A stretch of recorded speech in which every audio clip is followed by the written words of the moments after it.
Okay, good evening, everyone. It's Monday, March 9th, 2026, and at 6:06 p.m., I'm convening tonight's meeting of the Housing Committee. So we are called to order. First order of business is to review and approve minutes of our January 12th meeting.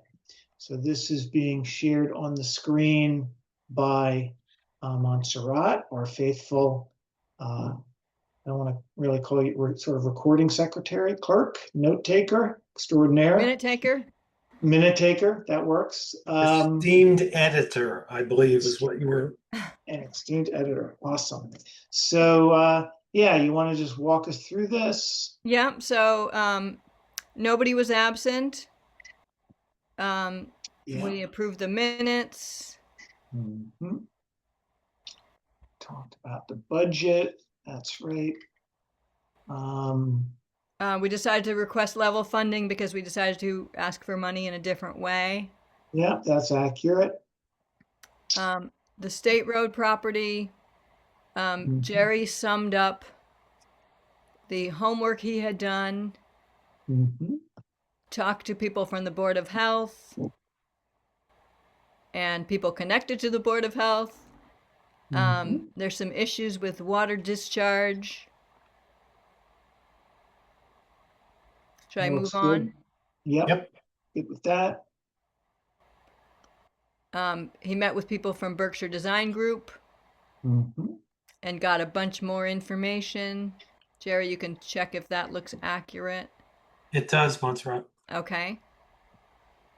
Also met with Gina Govoni from Franklin County Regional Housing and Redevelopment Authority. Do we think that's the right spelling of the name? Yes, I looked that up. Yeah, that's all accurate. Okay, and got a bunch of information from her.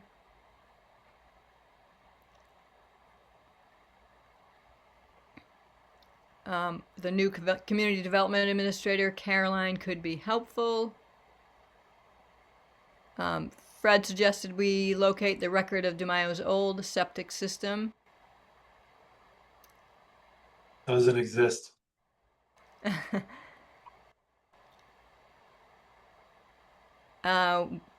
We talked about making a capital request. All the action items are at the end. Yeah.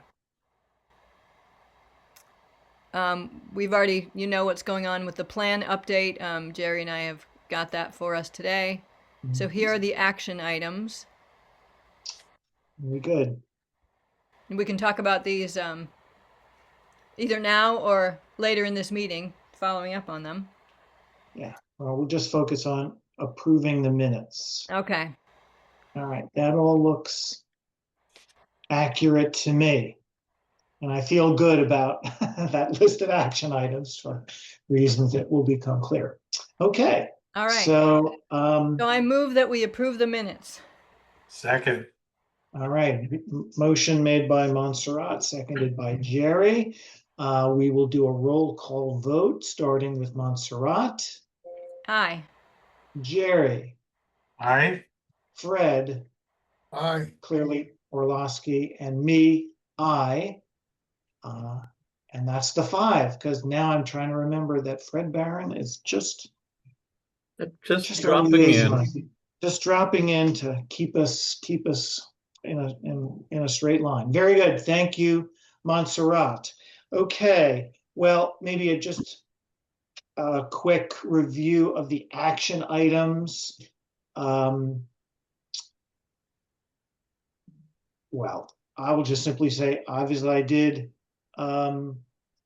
do the items with Peter Kane and the capital request form. A lot, we'll catch up on that.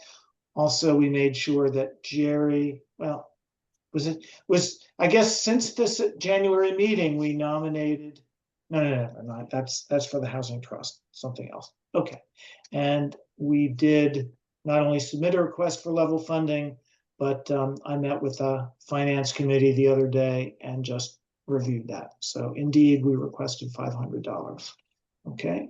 And Jerry, did you find the DeMaio septic plan? Doesn't exist according to the, I believe, Board of Health. Okay.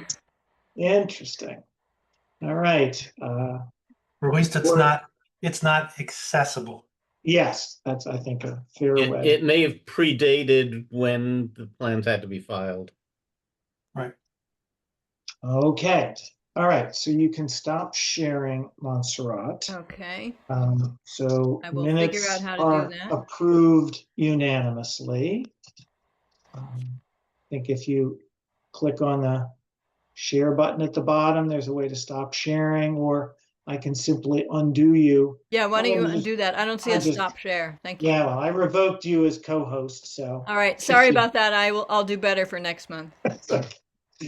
They keep changing the layout of the user interface anyway. Okay, so maybe we'll reorder the agenda just a bit, and we'll talk about the update to the housing section of the Community Preservation Committee plan. And I will share the what Montserrat and Jerry have circulated to all of us. I have reviewed this. I was kind of, looking at this household. Hopefully you're all able to see this document. It was circulated earlier. The fact that there was such a dramatic change since 2020 in the percentage of household incomes above $100,000. I just thought that was an interesting data point. Like the wealth, either a lot of wealthy people have moved into Whately, or just people have. But Eric, I'm not questioning the data. It just like wow. Yeah, but the same is also true of the income gap for median family income. That's gone up quite a bit as well.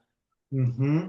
It was 82,000 for the county back in 2021, and it's now in Franklin County 104. Mm-hmm. So incomes are definitely rising. Whately's was 95, and now it's on the page up above, but 95 and is now 127. And so the gap has certainly increased significantly all the way around, both in the county and certainly in Whately. While the population has changed minimally, as have the number of residents that are 65 or older, and as have the number of people living in rental units. So it's only a modest amount. About 14% of the community lives in rental housing. The rest is all in homes that are either owned without a mortgage or homes with a mortgage. Okay. So. Is there anything else you want to highlight, or just open the floor to questions and comments? I think, that one point about the income jump is impressive. And how that happened could be through gentrification, but you've also had quite a lot of housing built, or had some housing built since 2020. And so you're bringing in people that are dual income couples. And I think that's probably a factor of how that number started to creep up. The changes of 50,000 and below almost didn't change. So. Yeah, right. That's kind of interesting. So people in the 50,000 and below are pretty much staying put, it seems, and shifts are happening in the higher level income brackets.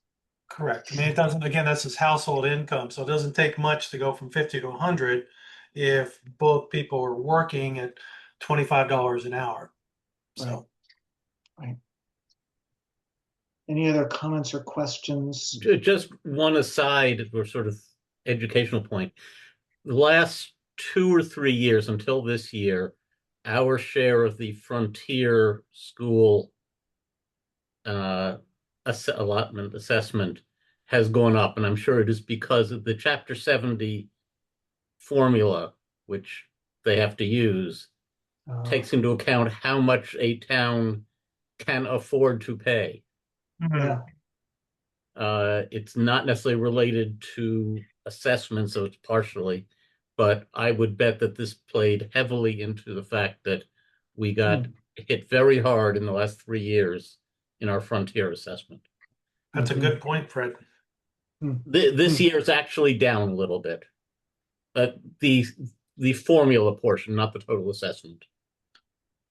Right, and I think moving forward with that kind of jump into the higher level brackets, hopefully that's not going to translate more. It may be that you've gone past the curve of moderate income into the next level buckets at the higher level, but you're not going to see more significant creep above that now that you've reached this threshold. So hopefully that'll work well. Although I believe the state formula is based strictly on whatever income's reported on your income taxes to the state. So yeah, the Chapter 70 formula in general is arcane, and even people who are supposed to understand it don't understand it. So, but I'm sure that this played heavily into that, why our assessments were going up. But that doesn't have to do with housing. That's just an aside. correct. The other sections that we just went through, that those couple of housing goals, project priorities, primarily were not changed. They were cleaned up with just a little bit in the language, as was the funding process and property tax abatements, which I found interesting. Okay. That if you're over 60 and you're at 100% of area median income, 104,000 or under that, then you can file for a tax abatement.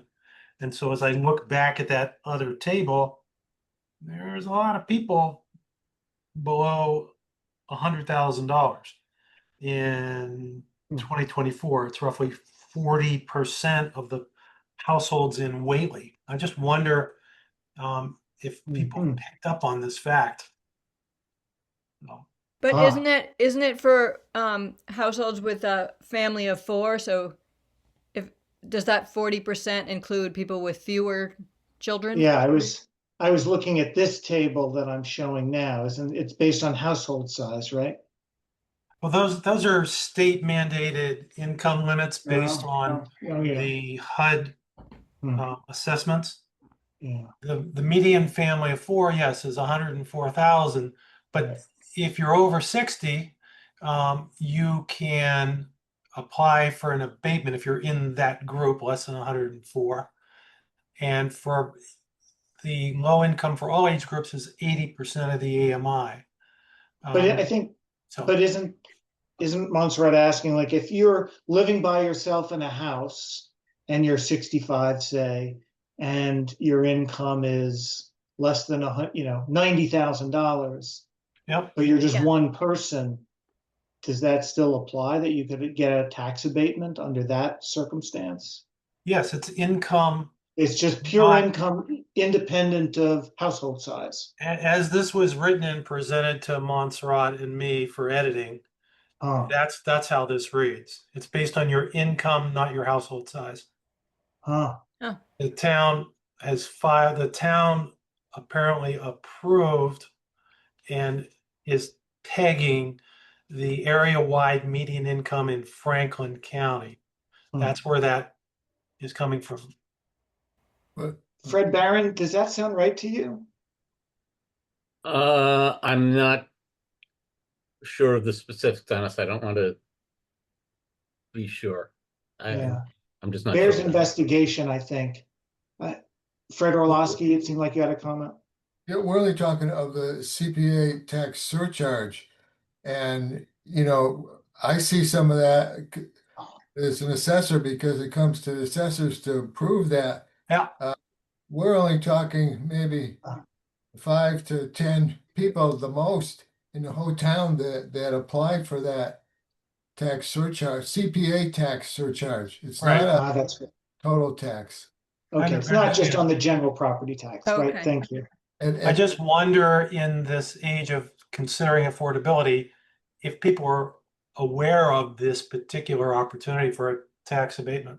And the amount that we see being applied for, because you have to take certain amount off your property assessment, like 100,000 or something is exempted, and it's a certain percent after that. The range we're seeing is anywhere from say $70 to $150, the most that Okay. people are saving on the CPA tax. Mhm. So it's not that really a big item. It's available if people want it, but there may be more that are eligible that don't take it. Right. That's Mhm. all I'm suggesting. That could be, but Yeah. we don't go and promote it.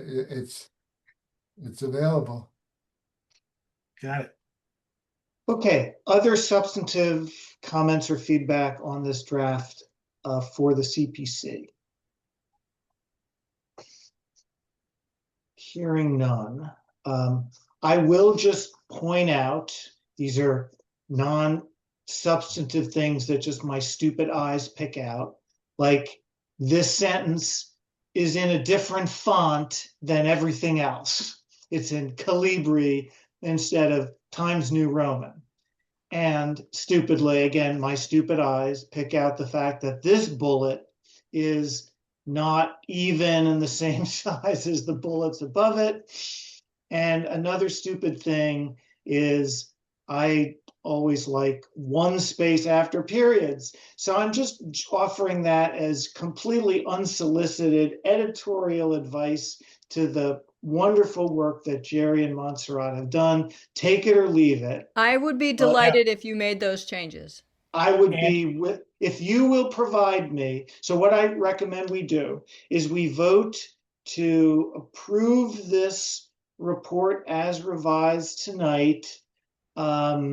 You know, Subject to technical changes. minor editorial changes, which then I will be willing to make if provided a clean,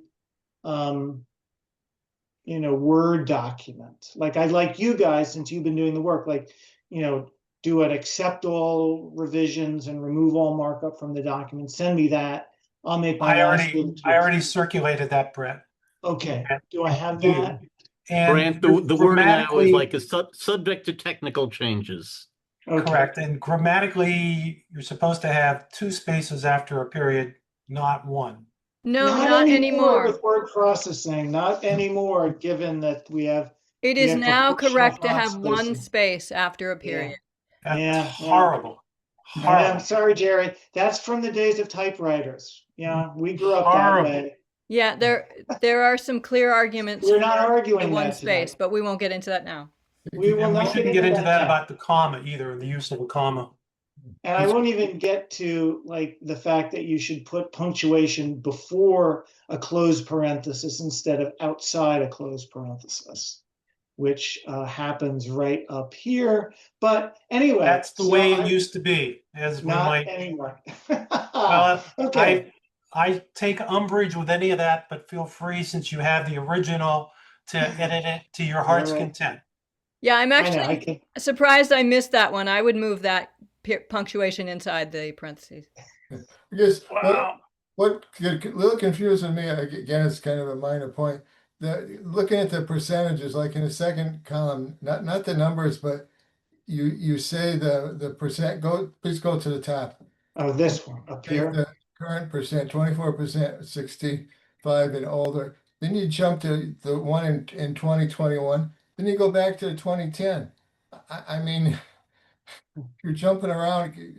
I like to see them in sequence. I mean, give a 2010 and then a 2014 and a 2021. And you do the same thing back, like the paragraph according to, you said 2021 was 28.2, then it was 13 below. Right. So the way this was structured was to compare 24 to 20, so we'd have some reference point. In the case of the number of Whately residents, that's the only one where there were any data points. I could tell you, just trying to get the 2024 information was a solid 15 to 16 hours worth of digging into government databases. So that information was provided in the previous report, and I left it alone because the comparison was in the previous report and simply added to it the 2024. And just a point, I think that the 65 or older should be in 2024, not 2014.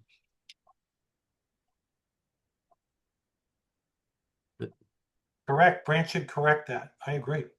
Well, 2024. All right. I Corrected it take a here. look at the percentages, and I guess I prefer they be in order rather than jumping around. Well, they are now in order. Well, okay, maybe that would fix that one. The problem was the date. Right, Yeah, it was just yeah. an incorrect date, so now they're in order. Okay. Yeah, now they're in order. Good catch there, Fred All right. Wolowski. All right. Awesome. So you think, because I'm working off of the marked up.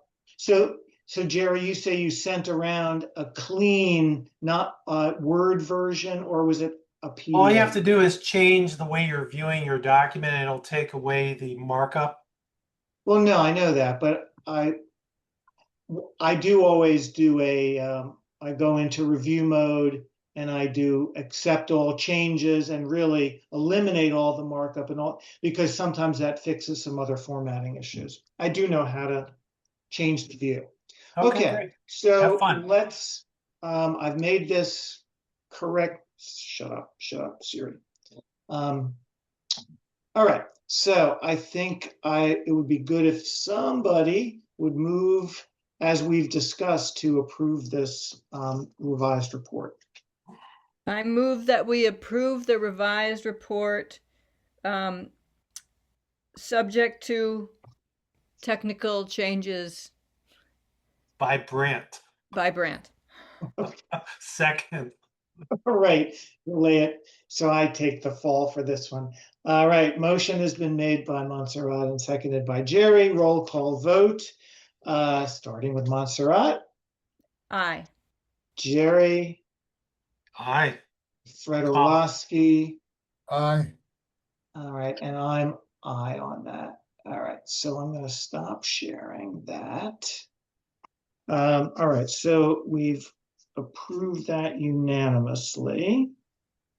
Very good. And we'll get that done forthwith and circulate a final clean PDF to all of you. Okay. And So let's- Brandt, will you also send it right to the CPC, because we're meeting on Wednesday? I will do that. I will do that before I go to sleep tonight. Thank you. All right, so let's move on to the, maybe what we should do. So we can cover a bunch of things under this topic. Discuss and vote on request to spend housing trust funds for the purpose of conducting soil and site assessments at the DeMayo property at 268 State Road. So I'll do some updates. Jerry will do some updates, and we'll have the discussion and then potentially the vote. So at our last meeting, I think we did, or were about to have, the proposal from Berkshire Design to do the work at 268 State Road. I forget the timing relative to our January meeting already. But we did talk about potentially getting some other engineering companies to give us some other offers, basically not do a formal, bid process or formal request for proposals and all of that. And I said that I would try to identify some companies.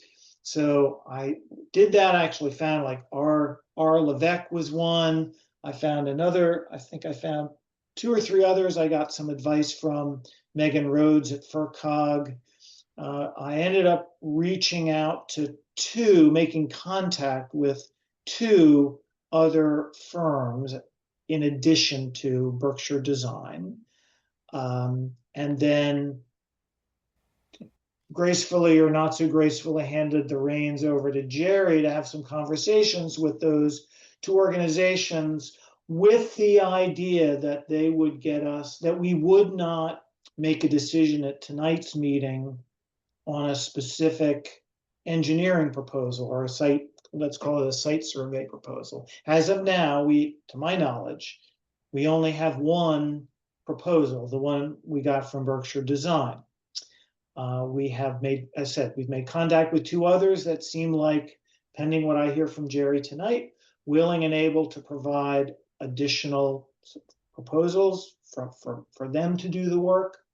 I drafted a sort of a request, or not quite a request for proposals in the formal sense, but something in that vein, so I could share that with the other companies. And Jerry's had, I believe, conversations with representatives of both of those companies. So why don't I give Jerry a chance to sort of update us on where that stands in terms of getting additional cost proposals that we can compare to what we got from Berkshire Design. Great. So the Berkshire Design proposal in its detail is different a little bit from the RFP that you put together, although it contains most of what Berkshire is intending to give us, or gave us in terms of their outline, which you all have seen and has been discussed, including with the select board, and we'll get into that. But I spent about an hour with each of these companies, Guntlow Associates out of Williamstown and Levesque out of Westfield. My gut feeling as I went through the key points with everybody is that the Guntlow Associates seem more engineering based than the Levesque company, which has a broader palette of what they do. Levesque has worked with my old company, Wind Residential or Wind Development, also worked with a company called Wayfinders, and worked with Beacon Management, all of which are bigger tier affordable developers. Levesque actually just opened up or did the work behind the redevelopment of an old mill building down in Springfield next to the casino. That conversation seemed much more in sync with what I had already had with Berkshire Design.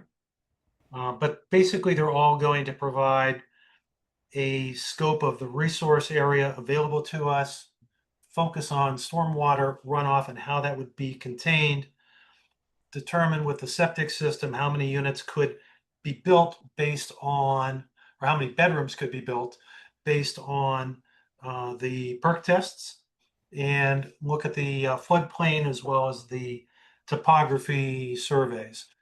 Jerry, Also, what was the name of the first one? Levesque, and what's the other one? It's our Levesque, Levesque Associates, Inc., out of Westfield. Yeah, and what's the other one? Guntlow, Guntlow Associates, out of Williamstown. Thank you. Yep, both companies are prepared, although Levesque said he should be able to get his in pretty quick order. I was even expecting it before the meeting today, but they both understand the deadline for the end of March to allow us to have an opportunity to review the proposals for our April 13th so that we can move ahead and make a decision and get these guys on the ground once the snow melts and the vegetation lines become more clear. Are we going to talk about the proposal you have from Berkshire Design today, or are we waiting to get the other two? I was hoping not. So I was thinking the whole idea here is to get more than one, ideally two, right. Ideally, even more ideally three, have a comparison, just get a sense of cost, pros and cons of the different organizations, and then get that out to everyone some amount of time in advance of our April meeting, and then have a meeting in April, on April 13, our next regularly scheduled meeting, very focused on making what we would call a source selection. Which proposal, which company do we like, which proposal do we like, how do we want to move forward? So I don't know that we can do much Q&A outside of the meeting, but at this point, we only have one proposal. Right. Can I ask if, based on what we got so far, if some items that they're doing was asked for in the RFP? Is it clear on some of these? Because I'm not sure that really what's in the RFP, everything that was in RFP is addressed, say, in this one proposal we have so far. And I guess what I Loosely. did so I did my best, on taking the Berkshire Design proposal, which was not derived from any kind of RFP. It was based on a conversation that Jerry had with Berkshire Design. So what I did is looked at the proposal and I kind of backed out an RFP. I figured out, well, if we had written an RFP originally that Berkshire Design had responded to, how would this have, aligned with that? And then I thought I would then end up with something reasonably apples to apples. Right. If we had just put out some RFP, we wouldn't have a clue as to what we're talking about. Correct. The conversation with Berkshire Design led to a very comprehensive submittal, which could then, as Brant's saying, he was able to use to loosely form an RFP that the other two vendors have now. And in addition to that, I went through with each of those vendors for about an hour to talk specifically and make sure everybody was in alignment. So we'll have to see what they provide back. Good. I think everybody Also- understands the basics of what we want. Also worth noting, Fred, that I did share that original July 2023 residential development study with these two additional companies. So they had additional context above and beyond just the RFP document that I wrote. Correct. Can I ask specifically, and maybe my question is more towards the RFPs that went out. Can I ask questions on what's in the RFP? Did I not circulate a copy of the Yes. RFP to the committee? I did, but I'm not sure how these are addressed in there, Okay. or if they All right. were. So, let me just, and I'm not, at the risk of sounding defensive, I was simply trying to, in an ideal world, we would have gone through a committee process of Right. drafting and reviewing and discussing and revising a RFP letter in a public setting like this before anything went out. But in the interest of agility, I made my best effort. And I think as the anticipated cost is under 10,000, a formal RFP is not required. It is not required, right? And this was really, I took it on myself because I felt like I was the one primarily advocating for, I like Berkshire Design. I have no problems with them at all. But just as a general homeowner, I always like to get, one or two other quotes for almost any significant piece of work. So. Right. But we got to make sure we're comparing apples to apples, because if you're not. Well, so what we end up having, and I don't know what you'd like me to do, Fred, I can share on the screen the RFP that I wrote and sent to the companies, and we could look at it and talk about it. My feeling is that between giving these two other companies the residential development study, this letter, and then having them each have a conversation with Jerry, we now have, the only thing now that Berkshire Design doesn't have is they never got the RFP letter, because the conversations they had with Jerry was essentially the same. And again, we're not obliged in this case to do a formally pure, RFP where it's apples to apples for every organization. Right. I agree. I really, and I respect your comment that, it's not a full-blown RFP. And since it's not a formal RFP, when we get proposals back, we can look at them and the price and see which seems to do what we want. If they come in as different, slightly different proposals. Right. Yeah. We can also go back to the companies and say, hey, you forgot to talk about the calculation of water retaining number, whatever it might be. Yeah. and give them an opportunity to say, hey, we need this because we want to compare it apples to apples to everybody else. I have a let's just see what feeling comes that, back. right, We may not have Berkshire to do that. Berkshire was very specific in how they outlined their fee. I don't believe that the other companies are going to be as detailed in terms of the various components, but hopefully they will, because I went through that with them. So I'm anxious to see what transpires. But I don't think the RFP is less than 90% of the proposal that Berkshire gave us. So we should be pretty close, hitting all the major points. And if we aren't, then we'll reach back out to the guys and talk to them about it. But it's pretty straightforward. What we need to have done, it's just a question of who can do it at what price and what our level of confidence is in their capacity to not just do this initial work, but potentially even more. Okay, so we can wait till we get the other two proposals and see how they compare, and if we need more information, we can ask each I one. think so. And I think ultimately we're really looking for the answer to one question, and that is how many units can be put on that land. Correct. I mean, we may get answers to other questions, but that is the question we want answered. Okay, the other thing I have is, I guess, related to Jerry. I know you said you looked at with the Board of Health and there was no record of what's there for septic, whatever. And I think brought this up at a meeting or two before of, is there a need to identify what's there for the septic system for the leach field in a tank? Is that, I don't know, we're just assuming that it's there or not there, and whoever bids on a project it's their guess, I guess. I don't know. Is that something? I think, Fred, that we're assuming that an old, now obsolete and unusable septic system is there. Right. And that a new septic system or waste disposal system will have to be put into whatever gets built.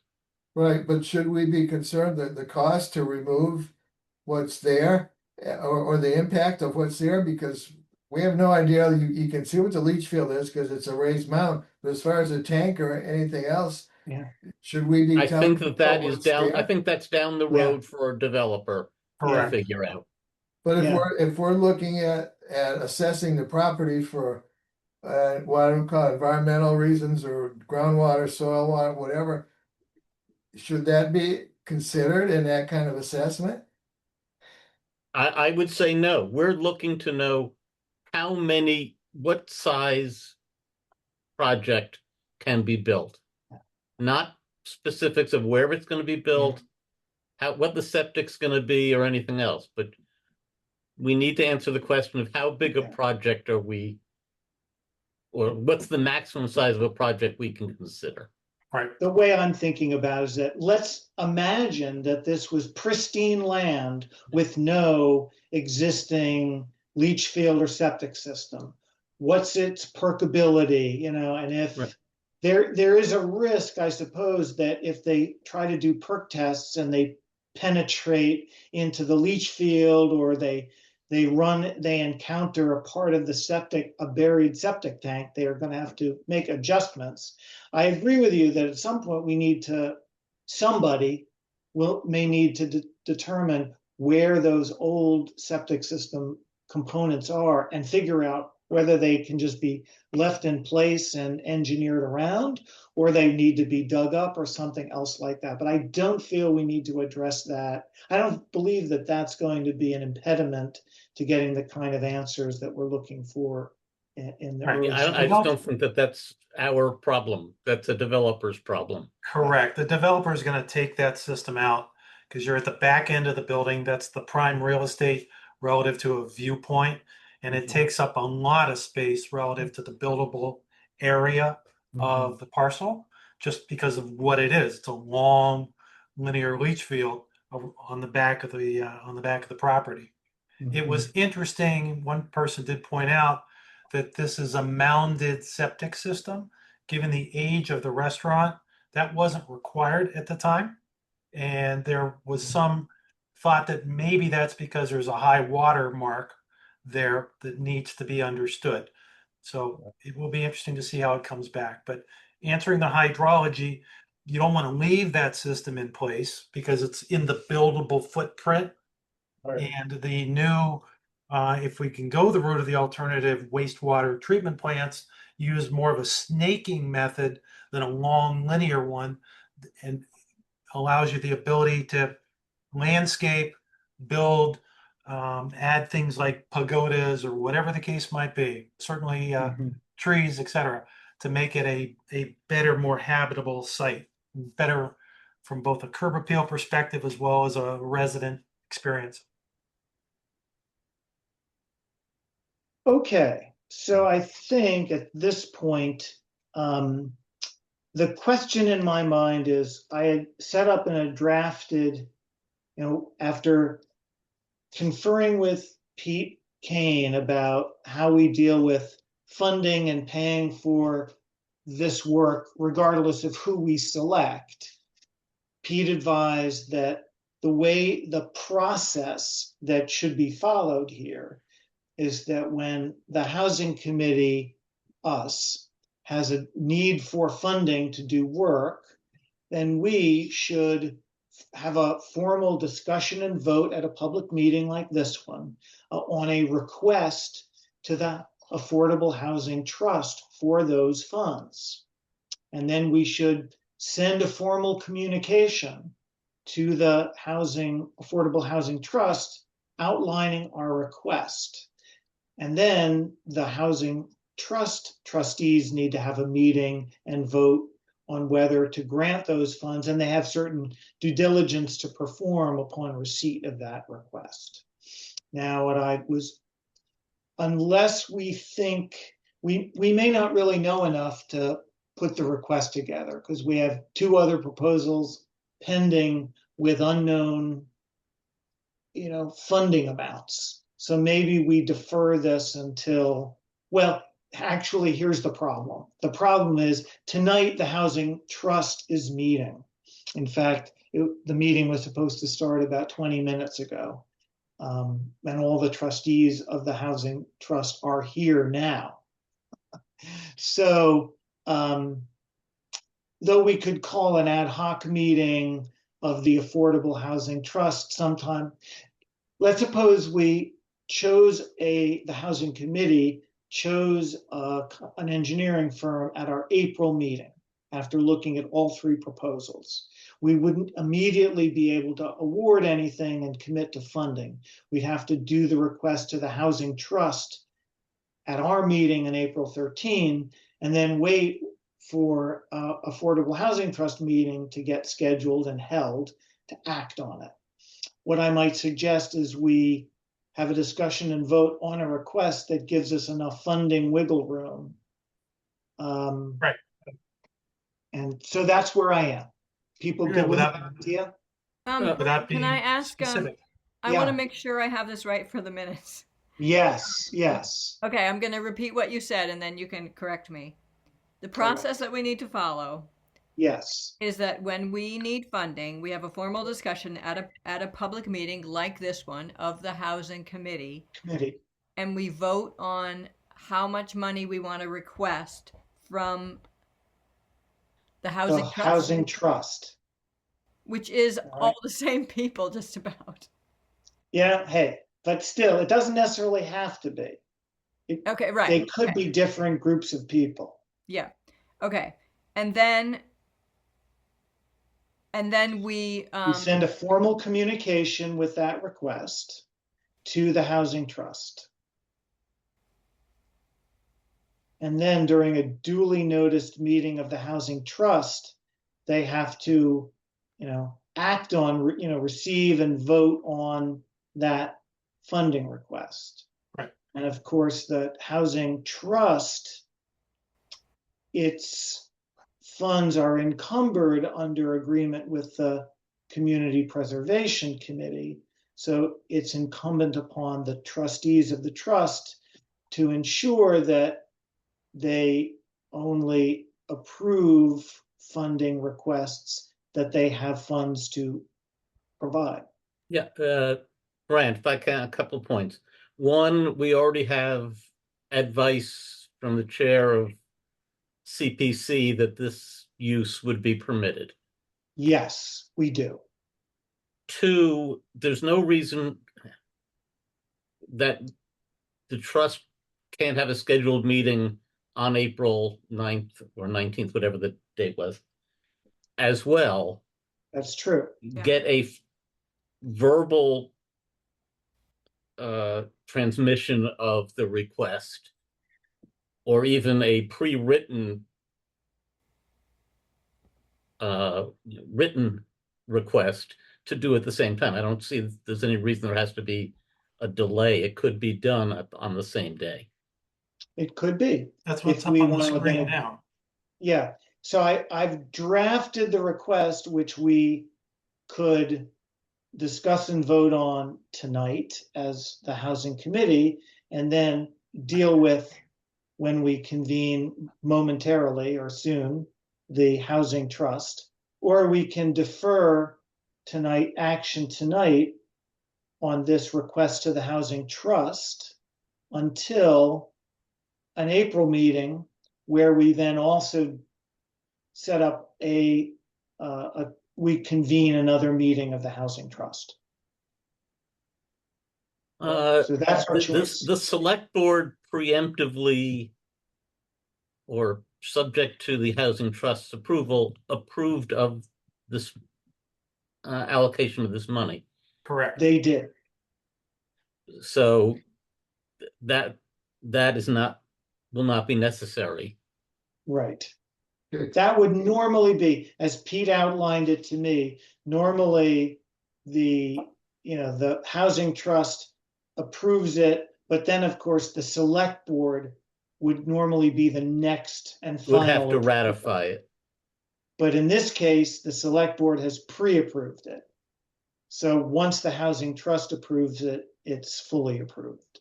Right.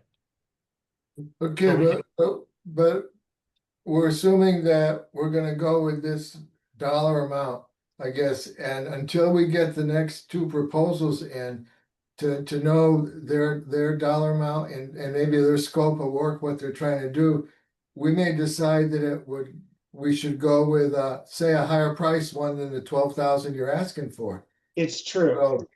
So That's true.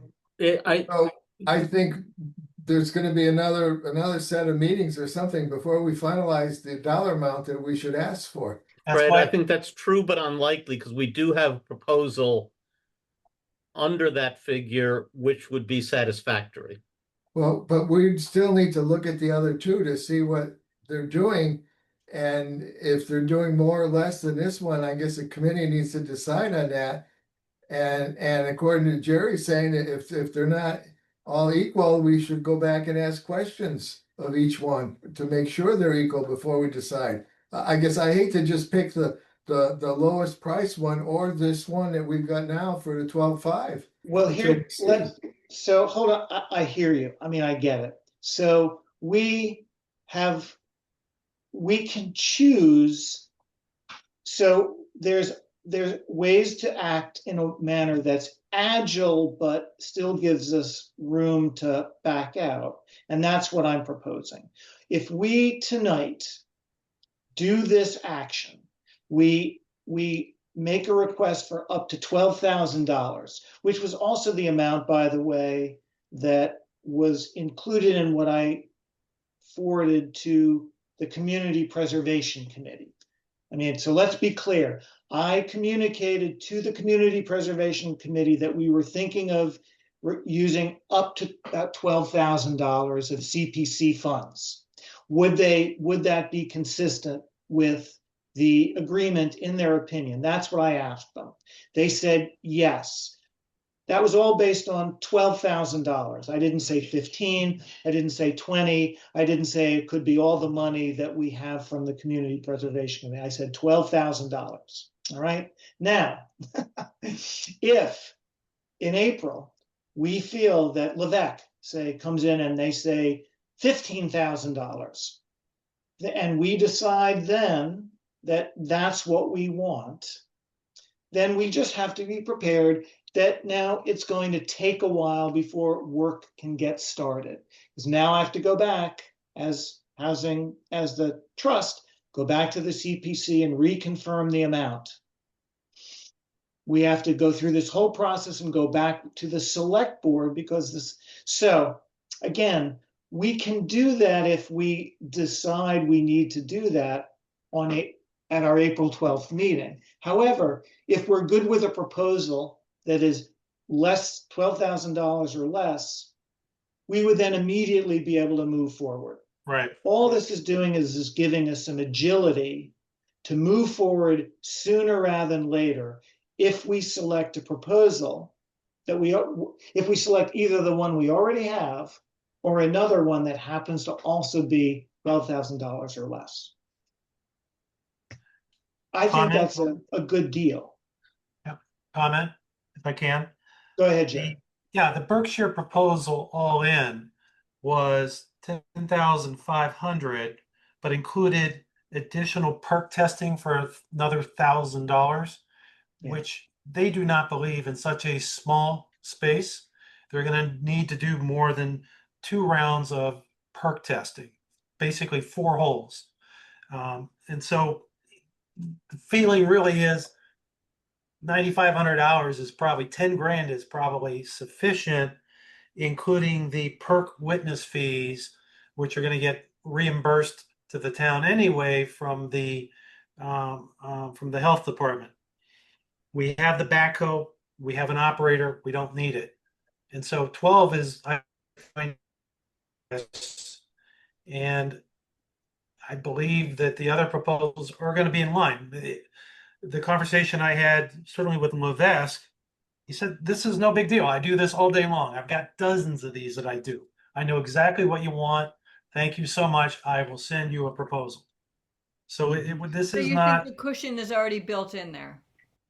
12,000 to me feels like the cushion's in. Yes, correct. Okay. And so I think this idea that Brent is pushing forward makes sense to me, rather than slow the process down. Let's just and I would agree. I can't conceive of what one of the other 2 firms would propose that would be so enticing to us that we would go over $12,000. When we want a basic question answered. We want a basic question answered, and they all 3 know what that question is. Correct. I can't see what the other 2 are going to say that would make us go, oh, wow, that's worth $15,000 to us. If that were to happen, we would just agree we're going to redo the various paperwork and go through the steps to make that happen. So Fred Orlowski, I just want to point out, this is not a commitment to, it's only saying if what we want to do is $12,000 or less, we can move forward quickly if we approve all of this tonight. Can you live with that, Fred? Well, but you also mentioned the possibility of going back and asking for more money. Is that something that will happen, or are we just not even going to consider that? We will consider it if it's merited when we have all the proposals in hand. Okay, I'll go with that. Yeah, I'm not saying this request is not, it's just a request that says we want authorization from the trust to spend up to $12,000. And then we will not get that authorization. If we have the authorization, then we, the housing committee, go to the treasurer collector. And, we don't spend the money. We're not writing any checks. Right. The town is writing the checks. Right. So there's a paper trail to support all of that. Right. So I think this is really not that. I think this is pretty straightforward. We have a reasonable number. I think we could just get this done tonight, understanding that we are not committing to spending this money. We're just basically, we all are going to ask ourselves permission to spend up to this amount of money and create the appropriate paper trail. And then if on April 13, we're good with a proposal, we can then go right forward to the treasurer collector and say, let's set up a contract and do what you need to do with this particular company. And if we feel we need to spend more, then we're going to, starting on April 13th, start over forever, for however long it takes. My only question is a procedural one for the treasurer collector. Which body, the trust or the committee, gets the say committee. on which proposal gets authorized? Because The ultimately committee there's got to be someone who says, this is what we're accepting and this is the dollar amount on it.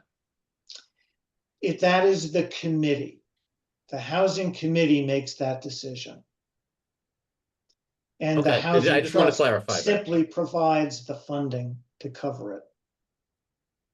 Yeah. And this letter, as you see, the letter from us, the housing committee, to the housing trust, doesn't say who we're picking. It just says that we have, we're in the process of soliciting proposals. We have one proposal to date. Based on that scope, we believe that an authorization of up to $12,000 will provide sufficient funding.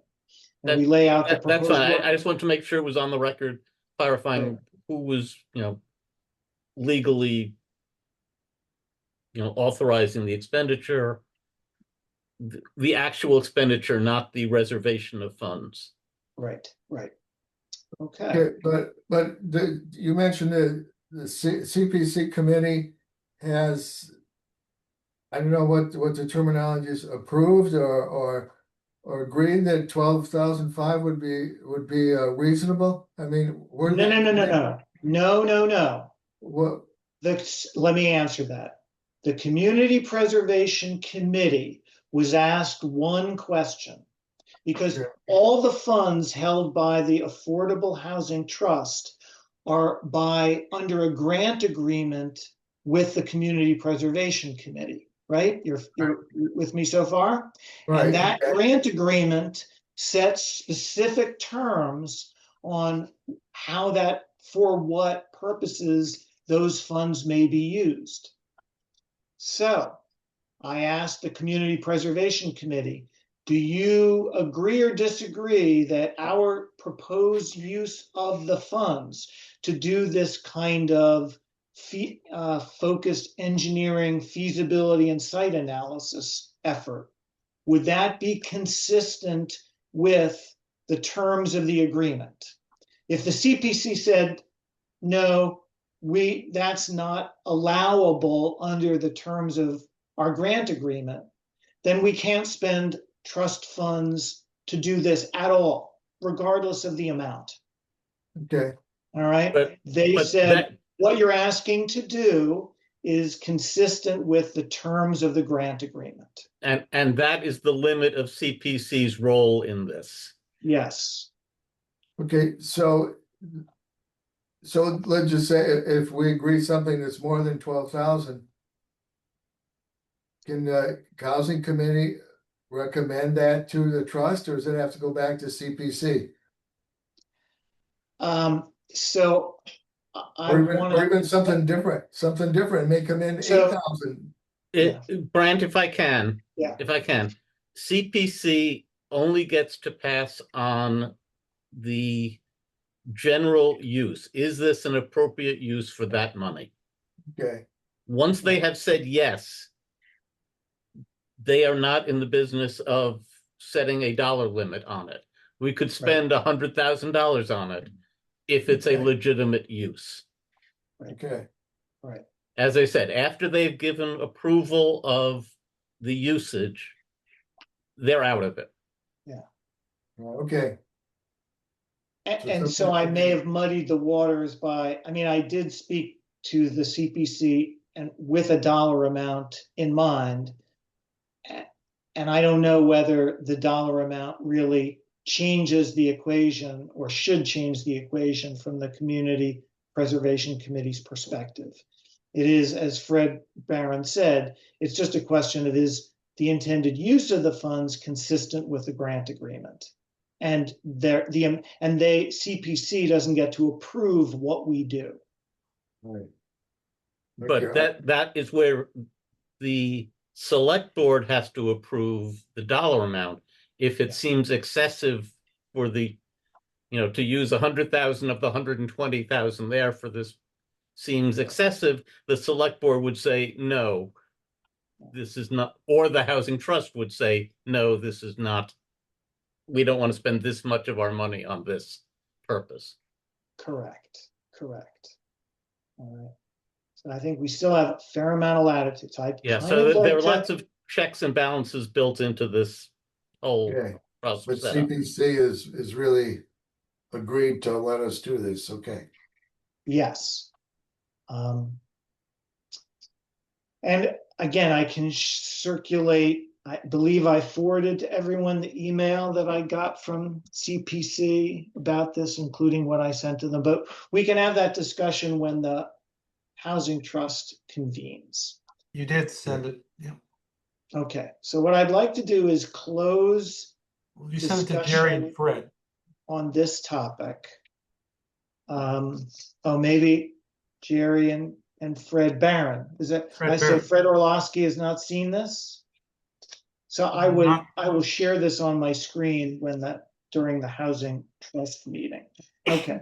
So I'd like to close this discussion within the Housing Committee, and then I think there either should be a motion and vote, or we just don't have a motion and we move on. Would somebody like to offer a motion? I can't offer a motion, but I think there should be a recommendation to the Housing Trust to release the money, the $12,000 for that purpose. And I'm strictly trying to moderate and not make any motions myself. And I'm not allowed to make a motion. Right. I'll make a motion. Okay, let's hear that motion, Jerry. All right, I'll do my best on that one. That the Whately Housing Committee request authorization of up to $12,000 from the Whately Affordable Housing Trust to fund a potential engineering feasibility and site analysis for the town-owned property at 268 State Road. Okay. Basically. Can you either say that again slowly or send it to me? How about basically what's in that first paragraph that Grant highlighted? Okay.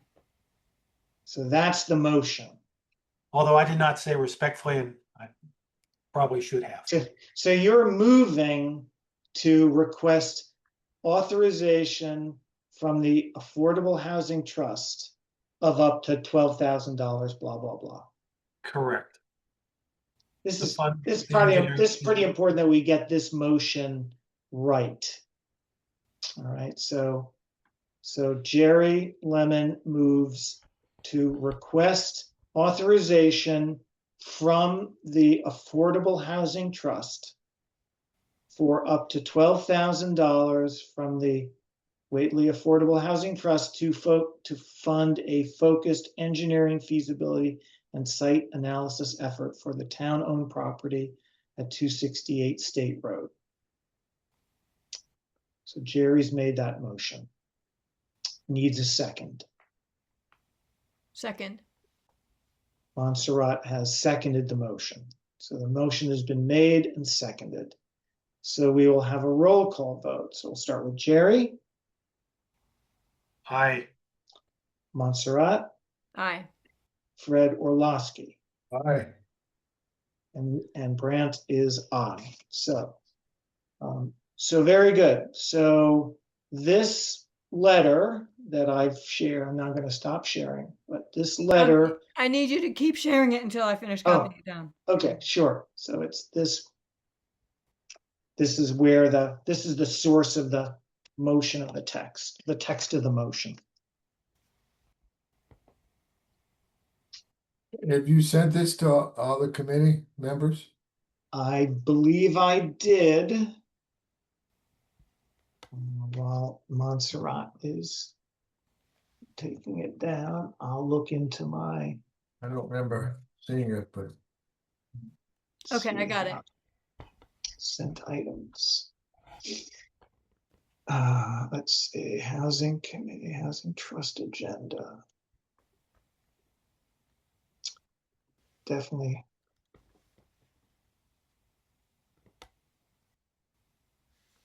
Committee. Yes, on February 23rd, okay. I sent a draft of the Housing Committee agenda, as well as the funding request letter to Jerry Montserrat, Fred Orlowski, Paula, and Fred Barron with a CC to Okay, Carol. I'll look for that. Okay. Thanks. All right. Very good. All right. So for the purposes of this meeting of the Housing Committee, we can assume that that funding letter has been signed by me, your chair, and transmitted over to the Affordable Housing Trust for their consideration. So we're going to just wrap up with, I did want to point out, I do want some feedback quickly on this. Annual reports are due. Annual reports are due at the end of March before our next meeting. So I've drafted and I circulated early. I just was doing this today. I'm sorry that I didn't get this out to you all, but this is basically the draft of the report I've prepared. And so I thought I'd share it on the screen here and have you look at it and give me any, feedback on content, wording, which I'll simply note.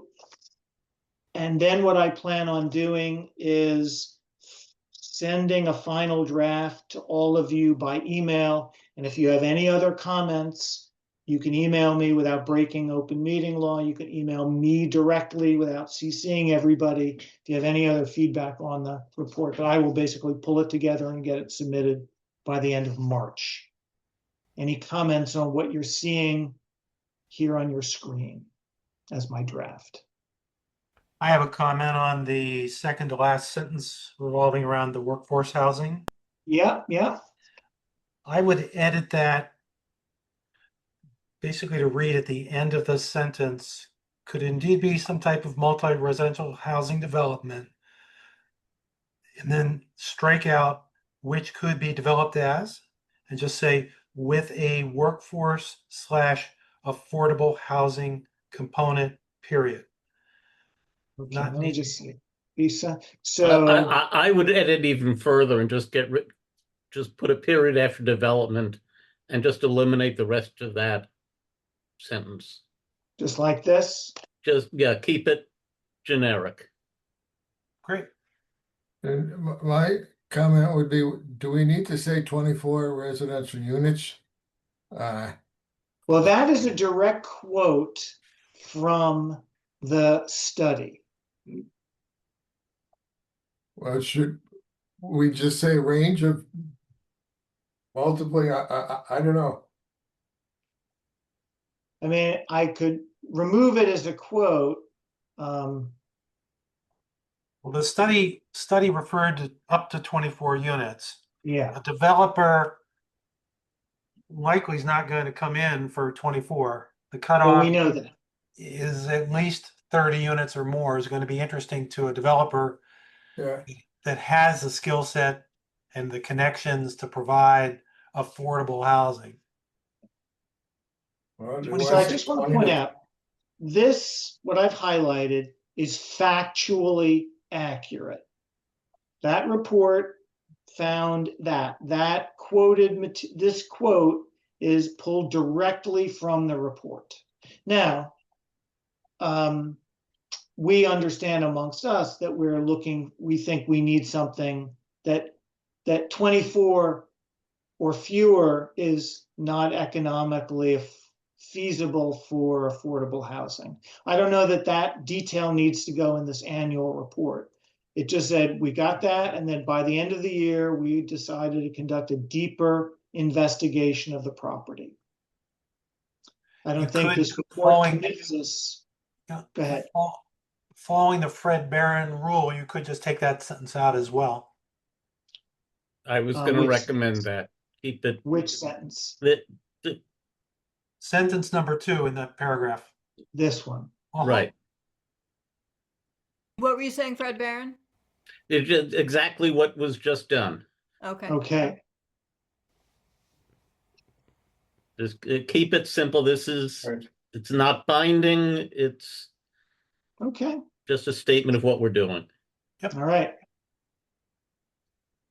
All right. Well, if people are happy with this, I won't submit it until the deadline, but I will send you all a copy of this so you have it.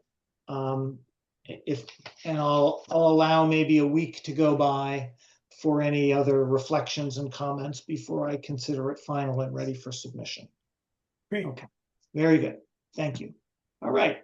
Then the one last question I have before we wrap up this meeting is, does anyone know the Snowmobile Club seems to use 268 State Road, and we've not formally communicated with them. Yes, we And have. maybe it doesn't matter. Yes, we have. Oh, we have? The Snowmobile Club came to the select board in November or December saying they want to use that as the staging area as usual, and we gave approval.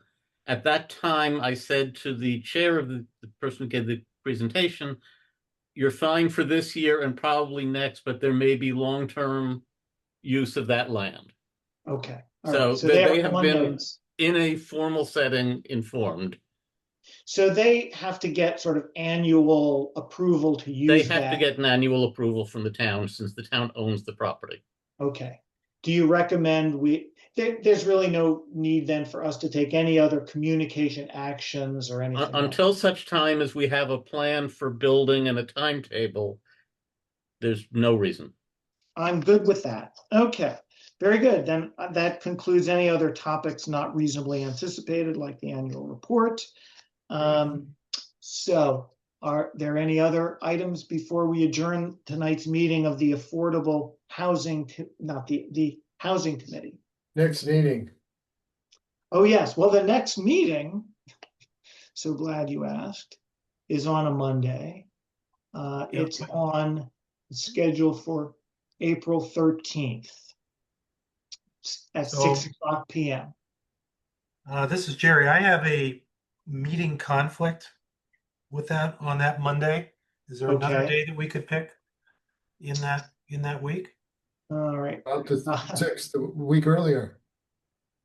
Could we go a week earlier? I could do that. Yeah, I could definitely do Monday, April 6th. I'm not on the committee, but I'm fine with it. Okay. April 6th, we good? Yes. Yes. Thank you all. All right, very good. So do I have a motion to adjourn tonight's meeting of the Housing Committee? Motion to adjourn tonight's Second. meeting of the Housing Committee. Second. Okay. Motion has been made by Jerry and seconded by Fred. Roll call vote. Jerry, Yes. Fred, Yes. Montserrat, Yes. and Brandt is yes. So we are officially adjourned as the Housing Committee. Now, somewhat late. Boy, this has been an exciting night. I was hoping that we would. Anyway, so we're now going to move to a meeting of the Whately Affordable Housing Trust, or the trustees of the Whately Affordable Housing Trust. So this is a different meeting, same people, different meeting. I'm going to keep this recording going. I'm convening this meeting at 7:21 p.m.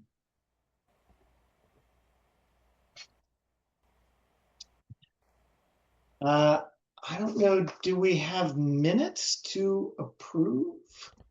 Well, we must. Let me And look. I should still have that correct folder open. All right, well, I'm gonna again make you a co-host. There should be minutes Montserrat. which reflect gavel in, gavel out. Yeah. So I'm just looking, meetings. Our last meeting was in 2025 on December 8th. And I'm going to step out while you do that. I'll be right back. Okay. yeah. The meeting agenda included just discussing the Housing Trust report to the Community Preservation Committee. Okay, I've got it. Okay, go ahead. You should be able to share your screen. Yeah.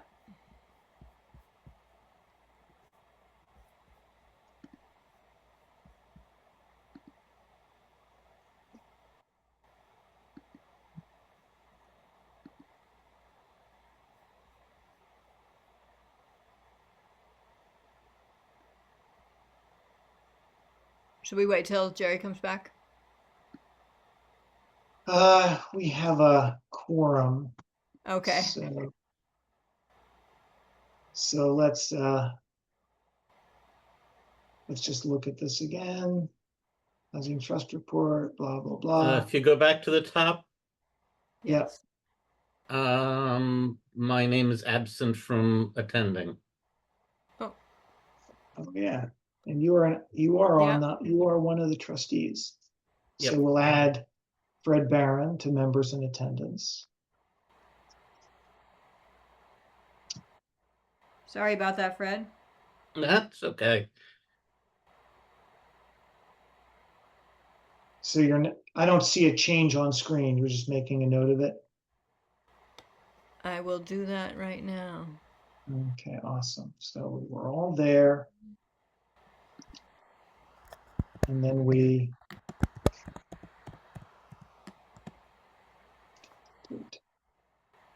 talked about a report to the Community Preservation Committee, which we don't have to make because we are not doing anything, or we weren't. So that looks good. You can scroll down.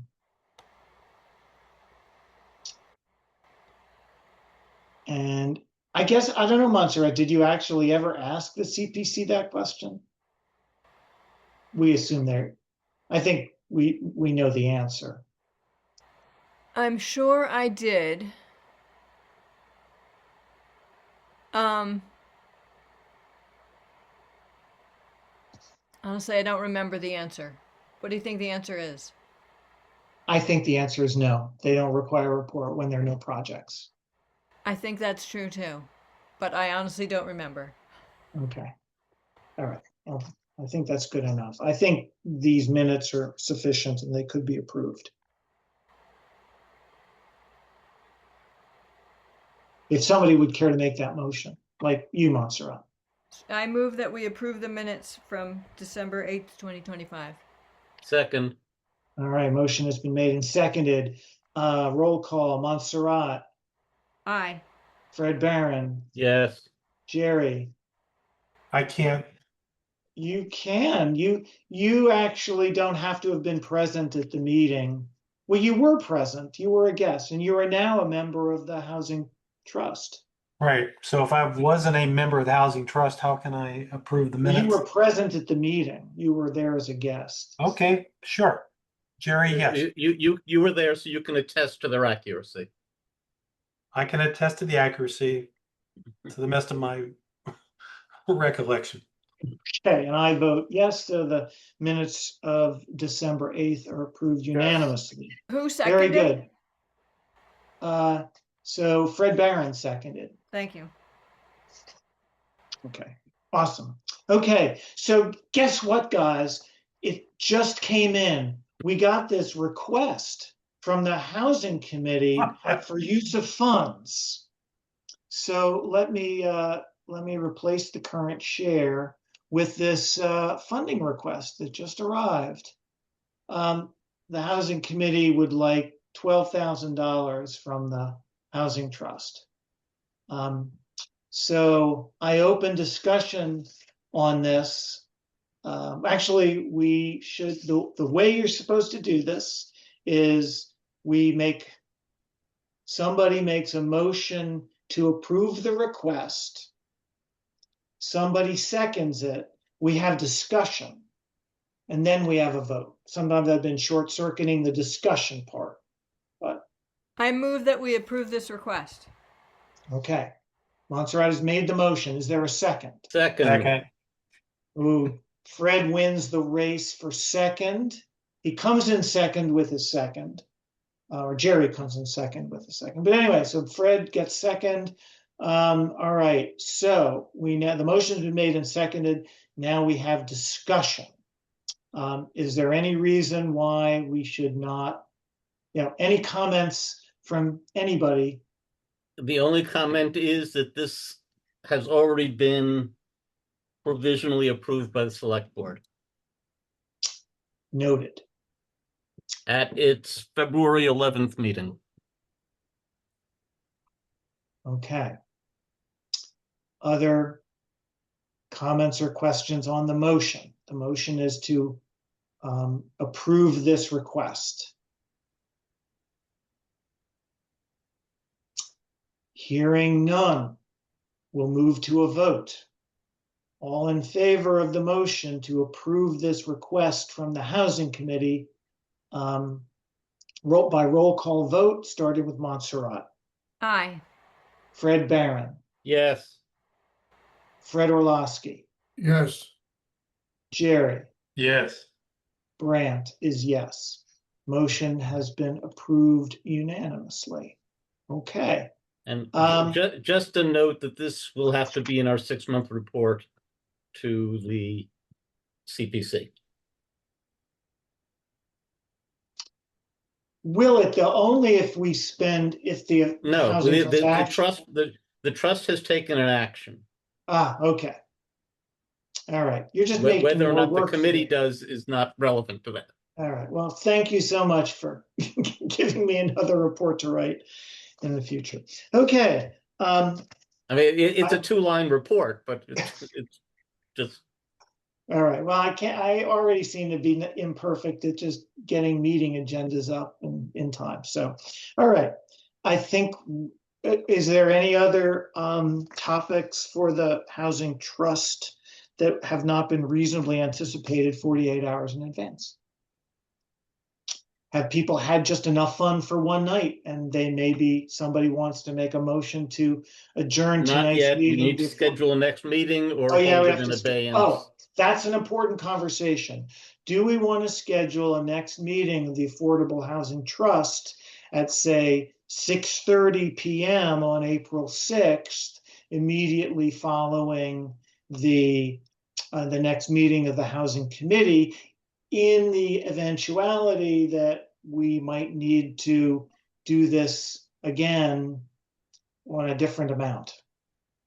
Or we just feel we're good and we'll. I think we're good. I don't see any eventuality that would cause us to go for a larger amount. Okay. Can I just ask Jerry Lemon, when you're talking to these two other consultants, did you mention any kind of due date for a response? And if you didn't, should we be asking him something so we can talk at our next April meeting? Yes, Otherwise, and it it could was go on for months. I confirmed it was already in the proposal for the RFP for a March 31st submittal. The one consultant, Levesque, indicated they would have it to me in a matter of days. The other one took the date as an advisement. So Okay. the anticipation is we'll have everything by the end of the month, for the next 2 weeks. I would suggest to the Housing Committee, if they're listening, that whatever proposals are in hand by the time of its next meeting are to be considered. And if they're not in hand at that point, they're not considered. It's not a formal RFP process. Correct. All right, okay. I agree. So by my calendar math, the next meeting of the Housing Trust would come up on Monday, June 8th. There is a housing committee meeting, in my calendar that would appear on the 6th. I am likely out of town on that date. Okay, all right. So we might be moving, I don't know. let's see. Do we want to So go do ahead we and wa- move that one now to the 1st? To June 1st. Would that work? Let's see. For you, Fred Barron? Yeah, the first is, I except the can't town do meeting is the June next 1st. day. Yeah, let's not do that. Let's aim, how about Monday, June 15? I can do that. That's fine for me. Works for Jerry. Okay, so June 15, of course, at the May meeting of the Housing Committee, there can be a discussion about when the next Housing Committee meeting was, and we'll make sure that that gets teed up properly. So that will be Okay. Housing Committee and Housing Trust on June. It would be Housing Committee and once the Housing Committee, if the Housing Committee can be persuaded, and they're kind of a difficult bunch of people, but if they can be persuaded to move their meeting to the 15th, then that would be ideal. Okay, very good. So a motion to adjourn. Somebody. Move to adjourn. Okay, Fred Barron moved to adjourn. Second. Who's seconding? Montserrat seconded. All right, all in favor of adjournment, Fred Barron, Yes. Fred Orlowski, Yes. Montserrat. Yes, but can you stay on for a second afterwards? Because I have a question for you. For me, that's Yeah. a me? Yes, I can, yes. And then, did I get Jerry's vote? No. Jerry says yes, adjourn. And Brant says yes. Okay, so the meeting is adjourned. I will stop the recording and then I can hang on for a few minutes with Montserrat. Thank you all so much for all the great work that we've Good done night. tonight together in the interest of affordable housing. Have a great rest of your night.